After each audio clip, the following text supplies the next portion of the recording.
Social inclusion aims for broad prosperity, for fighting discrimination, for equal protection under the laws, for enabling everybody to meet basic needs, and for social mobility, to ensure that a child born in any part of the country, in any part of the income distribution, to any class or ethnicity or race, has a chance, and through hard work, education, always a bit of luck mixed in, to achieve a good standard of living and economic success in society. Of course, none of our societies achieves uniform equality, and nobody would want that. People differ by luck, tastes, work effort, and naturally this would show up in variations in economic outcomes and wealth. People expect such differences to an extent. But societies, of course, can have differences far beyond anything that would emerge from normal differences between individuals and luck and circumstance. And for whatever reason, when inequalities are very, very large, ethics and human rights would tell us that governments have some responsibility to look after those left behind, and many would think that helping to narrow the big gaps is part of our moral or ethical responsibility. We've already looked at the actual situation and how varied it is around the world. We've looked at this map of the Gini coefficient, remembering that the Gini coefficient is a measure of income inequality that varies between 0 and 1. 0 would be a society where everyone has exactly the same income. 1 would be a society where everybody but one has 0 income and one person has all the income. That is complete inequality. And the Gini varies between those ranges, of course. And what we saw is really some notable and important systematic differences across regions of the world in the extent of inequality and therefore in the extent of social inclusion or exclusion. On the whole, the Americas, as I noted earlier, with the notable exception of Canada, the Americas is a relatively unequal part of the world. Western Europe is a relatively equal part of the world. Northern Europe, especially the Scandinavian countries, Norway, Sweden, Finland, Denmark, or the Nordic countries, I should say, those countries, Iceland included, are among the most equal places in the world, and the Scandinavian countries, specifically of Norway, Sweden, and Denmark, are right at the top of the list of indicators of social inclusion and at the bottom of the list with the lowest value of the Gini coefficient. When we look at this map, we should think history, because standing behind this is a long history, a legacy that has led to a certain kind of inequality that I want to focus on for a few minutes. This is inequality across groups rather than inequality of individuals alone or inequality of households alone. The inequality that we see varying across the world in this map of the Gini coefficient reflects the fact that whole groups within society defined according to race, or in some places according to ethnicity or linguistic group or tribe, have very different life chances from other groups in the same society. And so the map, while also reflecting normal variation across individual households also reflects the interaction of different groups within society. Take the case of the Western Hemisphere, with, again, Canada being a notable exception for a reason that will become clear in just a moment. The Americas were, from the time of the first arrival of human beings to the Americas, probably around 13,000 years before the present or thereabouts, to the year, and we can date it to October 12th, 1492, the arrival of Columbus in the island of Hispaniola. The Americas, by and large, had almost no contact with the Old World population. Maybe there was a tiny bit of contact in a very short period when Icelanders arrived in the coast of Canada and the northeast of the United States for a brief sojourn, but without long-term settlement.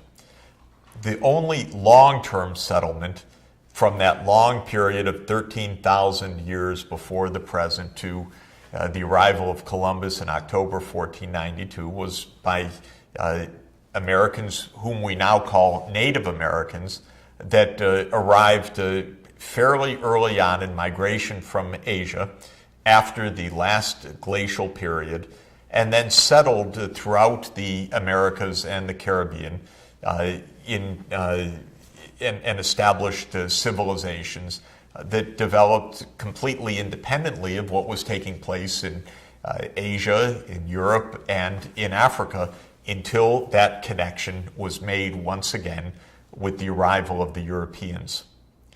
The Europeans arrived with two huge advantages. One is they had more powerful weapons.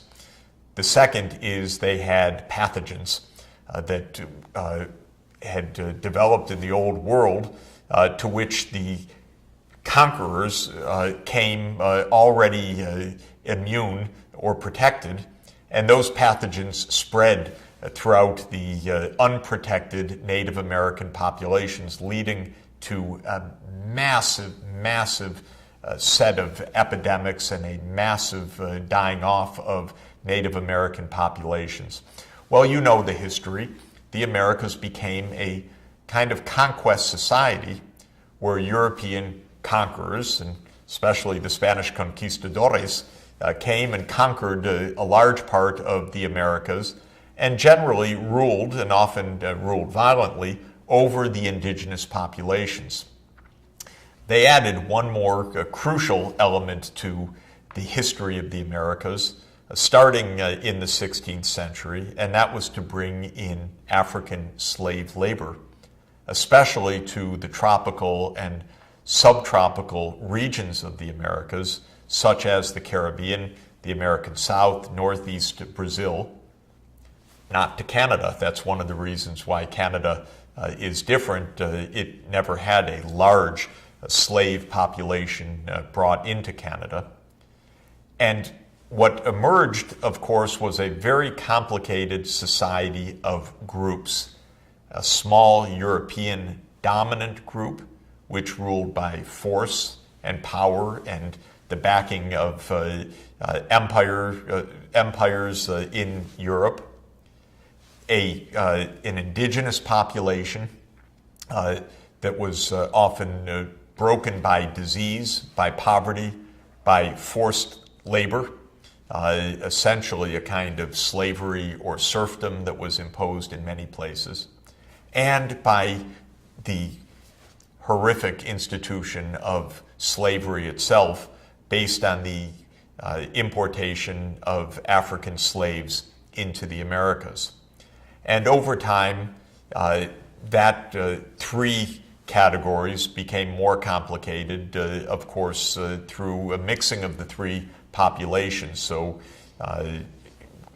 mulatto or so-called mixed populations of African slaves, European conquerors, indigenous populations, and so forth, also developed across many societies.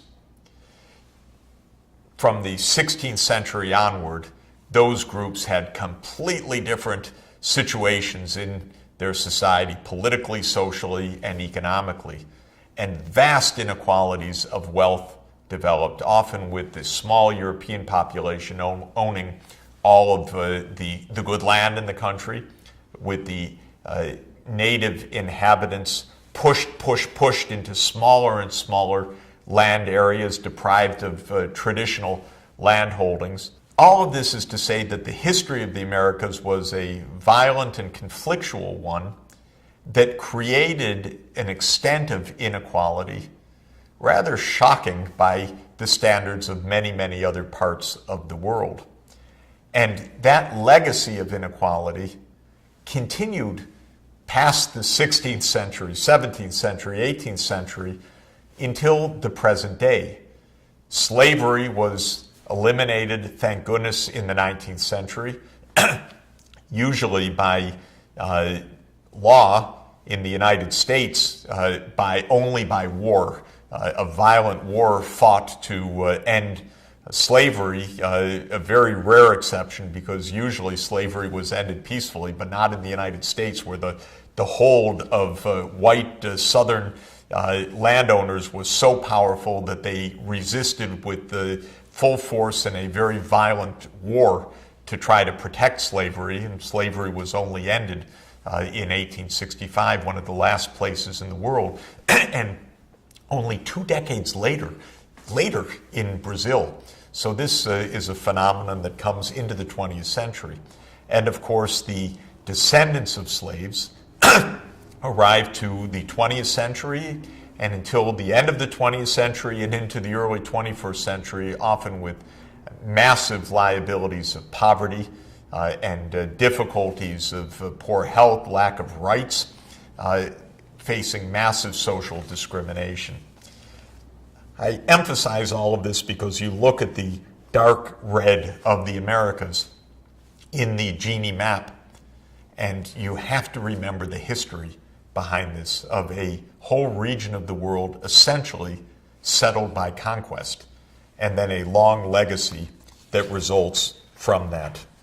So when we think about the forces of inequality today, we need to keep a broad perspective. This is the holistic approach that I like to emphasize.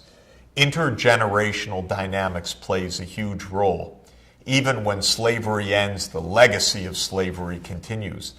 Even when the massive brutality against Native Americans in the United States, essentially a genocide, or the brutality against the so-called First Nations in Canada, ends by law, the legacy of poverty and poor health and discrimination in property holdings and so forth continues thereafter. Social discrimination continues, racial discrimination, ethnic discrimination, of course, gender discrimination, which I will turn to shortly. Regional differences persist, sometimes for only geographical, physical reasons, climate, distance, transport, landlockedness, sometimes for the historical reasons of how various regions fell under imperial domination, for example. As a backdrop, there's also the individual differences. We should not forget that. There will be variations in effort, variations in capacities, variations in luck, which will create a level of inequality in any society. And then finally, public policies shape these inequalities. Does the state meet basic needs? Does the state truly ensure education for all children? Is the educational quality that is accessed by the poor up to the job of providing a base for social mobility? Or is the education accessed by the poor so poor that the poor get stuck in an intergenerational cycle of poverty?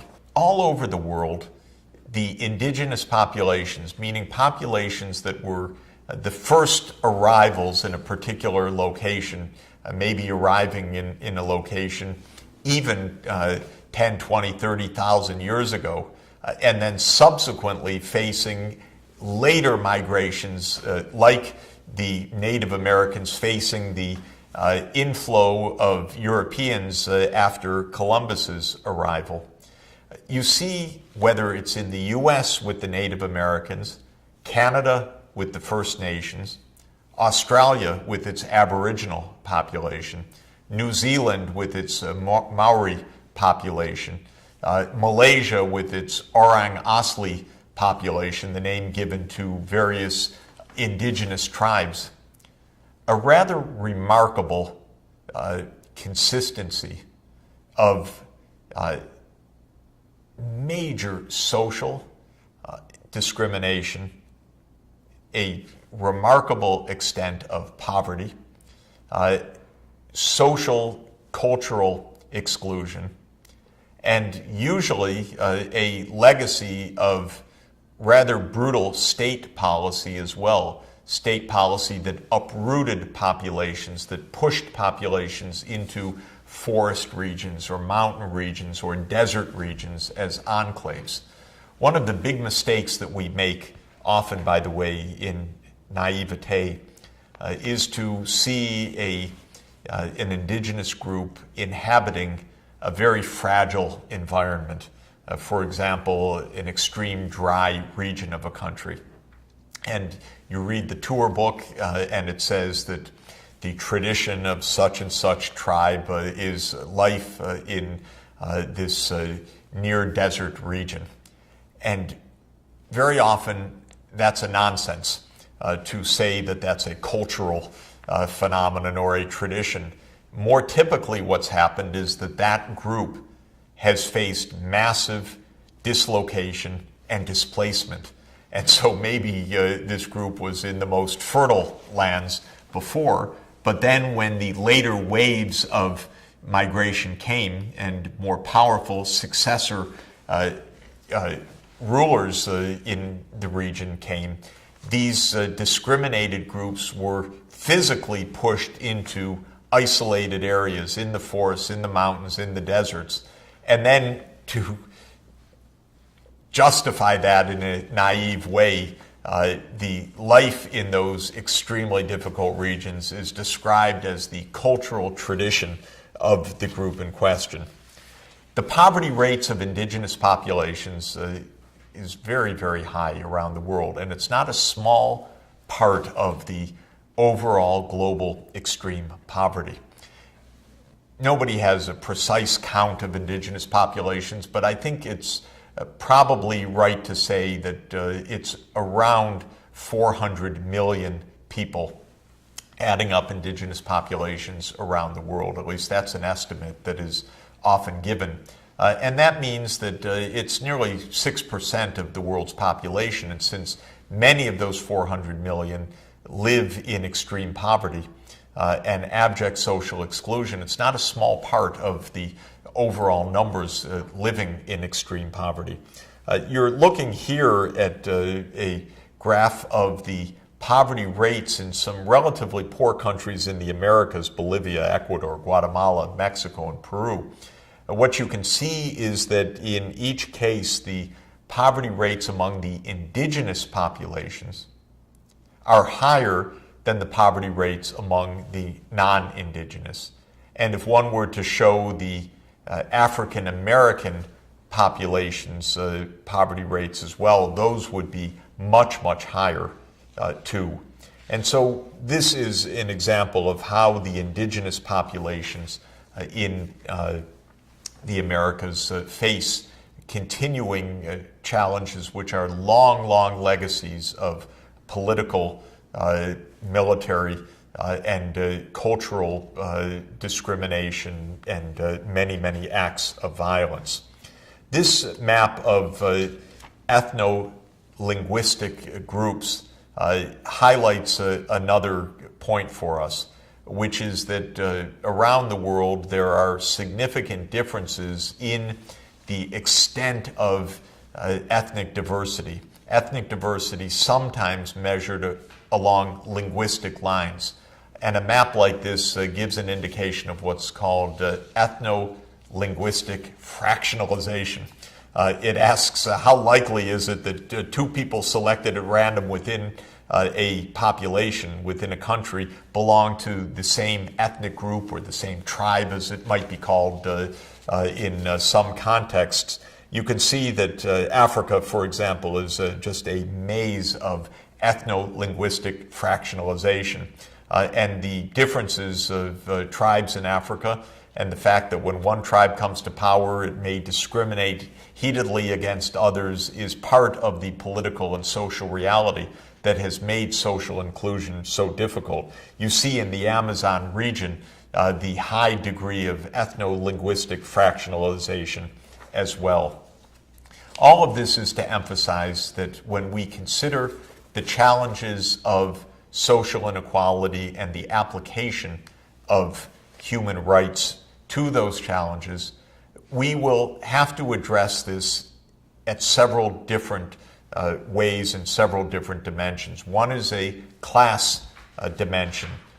What to do to help poor people, and especially poor children in poor households, to achieve social mobility and the escape from poverty. Another dimension, which I'm going to discuss at greater length, is gender differences, the systematic discrimination against women and against girls in virtually all parts of the world. But here I've emphasized the inequalities across groups and how power structures, colonial history, discrimination systematically against indigenous populations has played a role. We need to be aware of that group level discrimination as well if we're going to be accurate and effective in overcoming social exclusion and achieving that major pillar of inclusive growth that is at the core of sustainable development.